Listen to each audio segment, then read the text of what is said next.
Praise the lord. సామెతలు 25:17 చదువుకుందాం. మాటి మాటికి నీ పొరుగువాని ఇంటికి వెళ్ళకుము, అతడు నీ వలన విసికి నిన్ను ద్వేషించునేమో. మీ పొరుగువారు అంటే మీ నేబర్స్ ఎవరైనా కావచ్చు.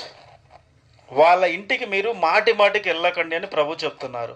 అలా మీరు మాటి మాటికి వెళ్ళడం వల్ల, వాళ్ళ ఇంటికి, మీ పొరుగువారి ఇంటికి వెళ్ళడం వల్ల మీ వలన మీ పొరుగువారికి ఎక్కడ లేని వారి మనసుకు ఎక్కడ లేని శ్రమ, ఆయాసము, వాళ్ళకి కష్టము, దుఃఖము మీ వల్ల కలిగిద్ది. దానివల్ల వాళ్ళు ఏం చేస్తారంటే మిమ్మల్ని ద్వేషిస్తారు. కాబట్టి ఇద్దరి మధ్య ద్వేషం అనేది మంచిది కాదు. ఇద్దరి మధ్య ప్రేమ ఉండాలి. అందుకే మీ పొరుగువారి ఇంటికి మీరు మాటి మాటికి వెళ్ళకండి. అది మంచిది కాదని ప్రభు అయిన దేవుడు చాలా స్పష్టంగా మీకు చెప్తున్నారు. కాబట్టి దేవుని మాటను ప్రేమించడం ఎంతో మంచిది.